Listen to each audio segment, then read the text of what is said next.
মুসলিম বিশ্ব ঐক্যবদ্ধ করে ইসরায়েলের বিরুদ্ধে লং মার্চ করার আহ্বান জানাচ্ছে। ইসরায়েলের সাথে সমস্ত কূটনৈতিক সম্পর্ক বয়কট করতে হবে। দুনিয়ার সকল মুসলিম রাষ্ট্রগুলোকে ঐক্যবদ্ধ হয়ে ইসরায়েলের বিরুদ্ধে যুদ্ধ ঘোষণা করতে হবে। দুনিয়ার ইতিহাস হচ্ছে ইহুদি এবং সন্ত্রাসীরা মুসলমানদের আজীবন শত্রু। মুহাম্মদ রাসূল সাল্লাল্লাহু আলাইহি সাল্লামকে তারা হত্যা করার চেষ্টা করেছিল।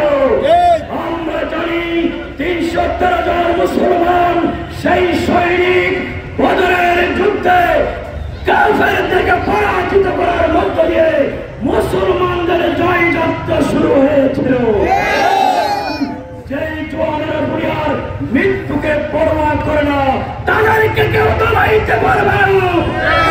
আমরা দেখছি না ফিলিস্তিনের শিশুরা সেই বোমা কালিঙ্গন করছে, ইসরায়েলের ছাতা পুশ করছে না।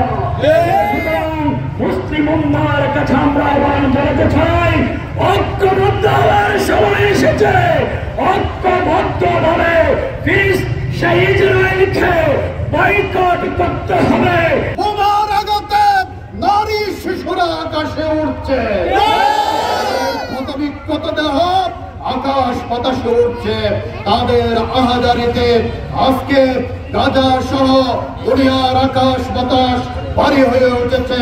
প্রাণ প্রিয় ভাইরা আমার, আমরা অনতি বিলম্বে যুদ্ধ বিরতির জন্য দাবি জানাই এবং সন্ত্রাসী রাষ্ট্র ইসরায়েল এবং ইসরায়েলের সন্ত্রাসী নেতানিয়াহুর বিরুদ্ধে কঠোর পদক্ষেপ নেওয়ার দাবি জানাই। মুসলিম বিশ্বের যে সকল রাষ্ট্রপ্রধানরা রয়েছেন, আমি আপনাদের কাছে জানতে চাই, আপনাদের হৃদয়ে কি ঈমান আছে নাকি আপনারা মুনাফিকের পরিচয় নেবেন? অতি বিলম্বে আরব লীগ সহ শক্তিশালী মুসলিম রাষ্ট্রগুলো ইসরায়েলের বিরুদ্ধে সামরিক পদক্ষেপ গ্রহণ করুন। বাংলাদেশ সহ মুসলিম দুনিয়ার যুবকেরা ওই ইসরায়েলের বিরুদ্ধে জিহাদের জন্য আজকে প্রস্তুত।